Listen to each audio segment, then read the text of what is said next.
আজকে আমি আপনাদেরকে দেখাবো গরম মুচমুচে মিনি সিঙ্গারা তৈরি করে। আর গেস হোয়াট, আজকে ফার্স্ট টাইম আমি সিঙ্গারা বানালাম আর খেতে অনেক দারুণ হয়েছিল। সব কিছুই আপনারা ভিডিওতে দেখতে পারবেন। Hello everyone, welcome to my page. কেমন আছেন আপনারা? আমি তো আল্লাহর রহমতে অনেক ভালো আছি। তো এখানে দেখতেই পাচ্ছেন আমি সিঙ্গারার ভিতরে যে আলু ভাজিটা করব তার জন্য এখানে 3টে আলু নিয়ে নিয়েছিলাম। আর আলুগুলো এভাবে আমি কেটে নিয়েছি, একদম সিঙ্গারার আলু যেরকম হয় সেইভাবেই কেটে নিয়েছি কিউব করে।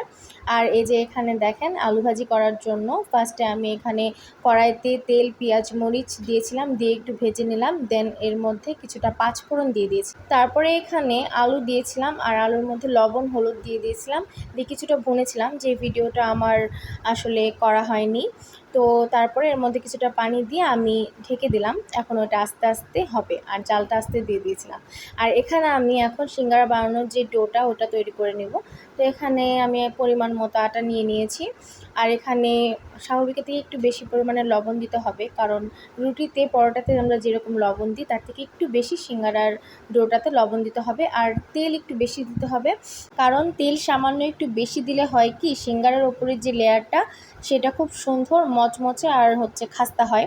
তো এই যে দেখেন কত নরমভাবে আমি ডোটা বানিয়ে নিয়েছিলাম অফ ক্যামেরাতেই, একদম নরম তুলতুলে। অল্প অল্প করে আমি স্বাভাবিক নর্মাল যে পানি সেটা দিয়ে ডোটা বানিয়ে নিয়েছিলাম।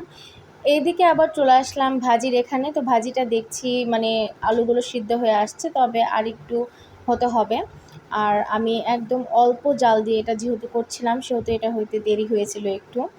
তো এখন আমি এটা আবার ঢেকে দিব। দেখতে পাচ্ছেন কিছুক্ষণ পরে আমি আবার এটাকে দেখছি যে ঝোলগুলো যেহেতু শুকিয়ে আসছে আর আলুগুলোও সিদ্ধ হয়ে গেছে। আলুগুলোকে এখানে আমি সামান্য পরিমাণে ভেঙে ভেঙে দিচ্ছি, কারণ যত ভেঙে ভেঙে দিব তত এটা মাখা মাখা হবে তরকারিটা।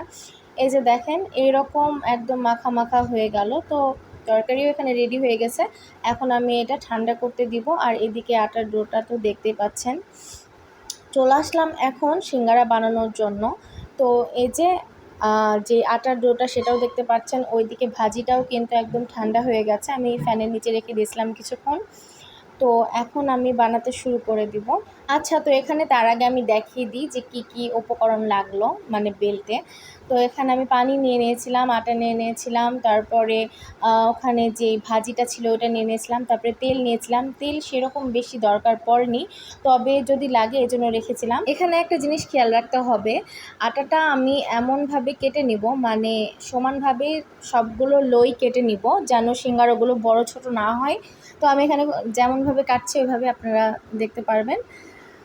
আচ্ছা, তো আমি কিন্তু এটা আজকে ফার্স্ট করছি, সিঙ্গারা আমি কিন্তু আজকে ফার্স্ট তৈরি করছি। আপনারা হয়তো অনেকে অনেকে এক্সপার্ট নিজের মতো করে করেন অনেক সুন্দরভাবে।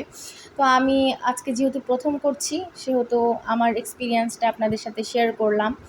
আপনারা হয়তো বা অনেকে ভাবছেন যে আপু এই জিনিসটা দেখাচ্ছে কেন, সিঙ্গারা তো খুব সহজ। আসলেই সহজ, কিন্তু এখনকার জেনারেশনের মেয়েদের জন্য খুব সহজ। তবে আমি কখনো এটা এর আগে করিনি, ট্রাই করার কোনো চিন্তাই আসেনি মাথাতে, এজন্য করা হয়নি। এই জন্যই ভাবলাম যে আজকে আপনাদের সাথে শেয়ার করি। অনেক দিন পরে এই চিন্তাটা মাথায় আসলো যে সিঙ্গারা আজকে করা যাক। তাই আমি জাস্ট আমার এক্সপিরিয়েন্সটা আর আমার রেসিপিটা আপনাদের সাথে শেয়ার করলাম। আমার থেকেও হয়তো বা অনেক আপুরা আছেন যারা অনেক ভালো পারবেন। তো আচ্ছা, এখানে আমি আপনারা ভালোভাবে দেখতেই পাচ্ছেন কিভাবে একদম করলাম।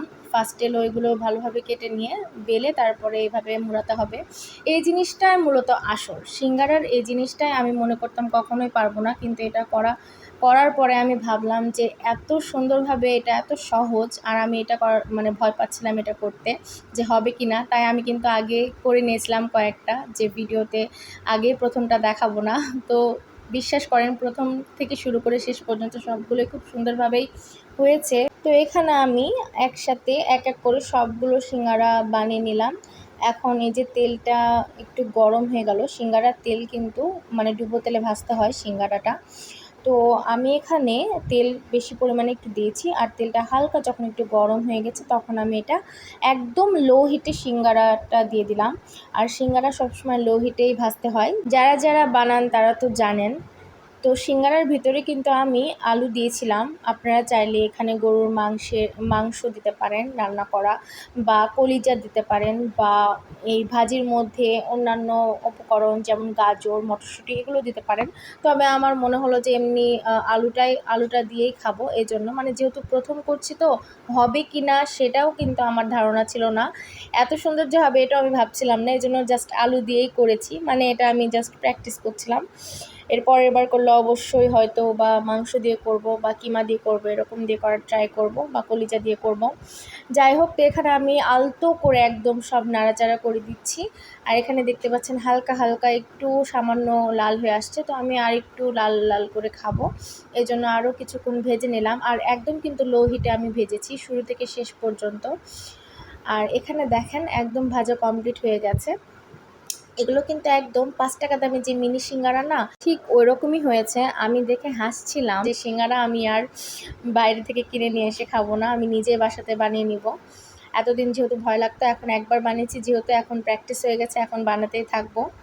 তো এই যে দেখেন সবগুলো একদম আমার বানানো কমপ্লিট। আর সিঙ্গারাগুলো কিন্তু খেতে অনেক টেস্ট হয়েছিল। শুধু আমি না, আপনাদের ভাইয়াও বলছিল খুবই ভালো লাগছিল খেতে। আর আমার বোনরাও বলছিল বাসাতেই যদি এত সুন্দরভাবে সিঙ্গারা বানানো যায় আর অনেক হেলদি হয়, তাহলে বাইরে থেকে ভেজালগুলো খেয়ে নিজে শরীর খারাপ করার কি দরকার বলেন। এভাবে আপনারা বাসাতে বানিয়ে খাবেন, তাহলে ভালো লাগবে। আজকের মতো এখানেই, আল্লাহ হাফিজ।